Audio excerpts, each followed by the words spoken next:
McCarthy leans on five families as House GOP plots debt limit tactics.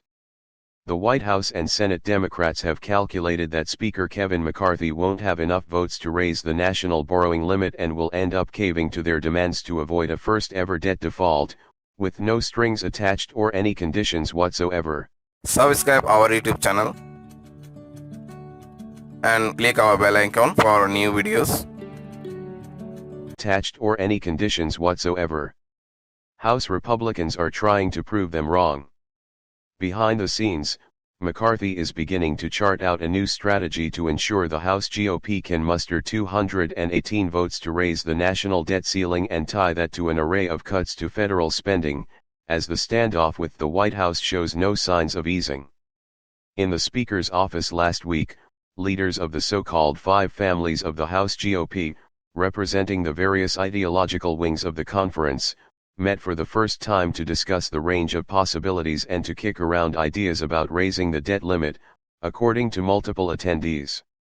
McCarthy didn't attend the session but enlisted a close confidant, Louisiana Representative Garrett Graves, to lead the discussions, with top committee chairmen and other members of leadership also participating. Talks are expected to pick up when the House returns from a 2-week recess after the President's Day holiday. The goal, according to multiple Republicans, is to begin to develop a consensus about a proposal that can pass the House with GOP votes and strengthen their conference's negotiating position as Washington stares into a looming debt default this summer. The belief among Republicans is such a plan would force the White House and Senate Democrats to back off their insistence that they will only accept a clean debt ceiling increase without any spending cuts attached. The move gives a window into McCarthy's management of his razor-thin majority, allowing his most conservative members to try to find consensus with more moderate lawmakers, replicating a dynamic that ultimately allowed him to win the speakership after a messy, 15-ballot fight.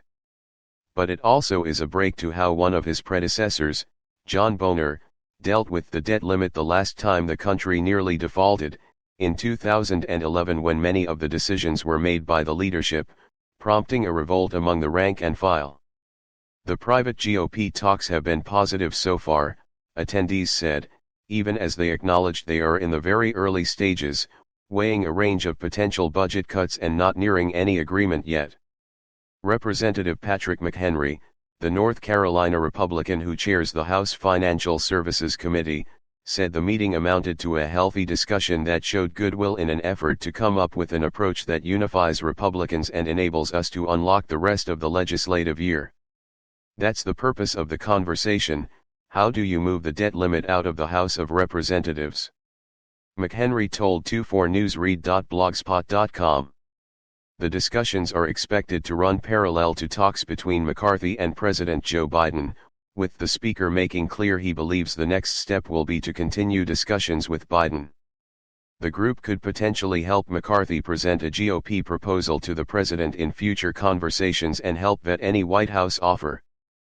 But despite both Biden and McCarthy sounding positive after their first face-to-face encounter earlier this month, there's been little tangible progress toward finding a deal as Democrats continue to hold firm to their demands to raise the borrowing limit with no horse trading with Republicans. Republicans believe that the White House is slow-rolling Biden's discussions with the Speaker in order to ratchet up pressure to pass a clean debt ceiling increase, something McCarthy has publicly and privately rejected. They say they don't want to put the economy in jeopardy, McCarthy told 24newsread.blogspot.com when asked about the lack of progress with Biden since the last White House meeting. I think that would be the wrong approach. Behind the scenes, McCarthy has been proactive in ensuring regular communication between the five families, a nickname from the godfather of warring New York mob families who tried to maintain the peace. There's a level of trust and engagement within the five families that I have not seen in the previous 4 years, said South Dakota Representative Dusty Johnson, chairman of the Main Street Caucus, a center-right group. We're working really well together. Representative Dave Joyce of Ohio, who leads the pragmatic-minded Republican governance group, said the group meeting with Graves was very productive, and we will continue to have those until we come up with something. Another reason Republicans are eager to outline their vision, Democrats have hammered them for not having a plan, and have tried to speak for them. Indeed, perhaps the most memorable moment of Biden's State of the Union address was when the president suggested Republicans want to cut Social Security and Medicare, eliciting jeers and boos from GOP lawmakers in the audience. "It's intellectually dishonest," Joyce said, noting that McCarthy has said repeatedly that Medicare and Social Security cuts are off the table. Some Democrats have speculated that they could peel off at least 6 House Republicans to back a so-called discharge petition, a lengthy process that forces a bill to the floor if 218 lawmakers sign on, once they get closer to a debt default and still don't have a resolution. But moderate Republicans are ruling out using the discharge petition for a clean debt ceiling hike and are insisting on extracting spending cuts in exchange for raising the nation's borrowing limit, a sign that the conference is in lockstep with McCarthy's negotiating strategy. "If it's tied to a clean debt ceiling, I wouldn't do that," said Representative Don Bacon, who represents a Biden-won district in Nebraska. "The president's got to give us some compromise." The hardline House Freedom Caucus, which ended up forcing McCarthy to make key concessions to win the speakership, is one of the 5 groups taking part in the debt ceiling talks.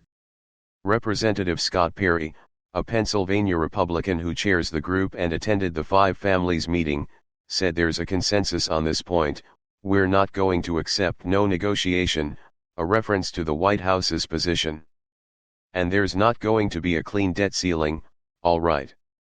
South Carolina Representative Ralph Norman, also a member of the hardline group, agreed. "We got to get to 18, he said of the early talks. "We're trying to get the framework. We want all buy-in." Norman argued that it didn't make sense for the groups to publicly float competing proposals, even though one of the so-called families, the Republican Study Committee, has outlined its preferred approach, although the group did not lay out specific cuts or spending proposals. "There's no sense in us, one group putting something out, another group puts something out," Norman said. Norman, who initially opposed McCarthy's speakership bid but ultimately backed him, said the California Republicans' effort to build consensus has helped his standing within the conference.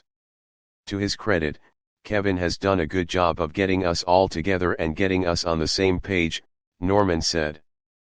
Line group, agreed. "We got to get to 18, he said of the early talks. We're trying to get the framework. We want all buy-in."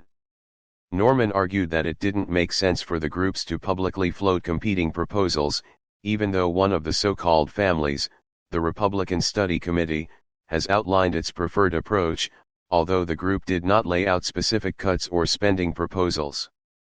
"There's no sense in us, one group putting something out, another group puts something out," Norman said. Norman, who initially opposed McCarthy's speakership bid but ultimately backed him, said the California Republicans' effort to build consensus has helped his standing within the conference.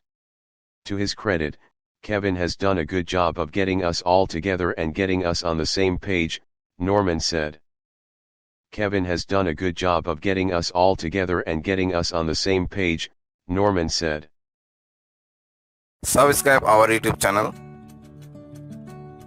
and click our bell icon for new videos.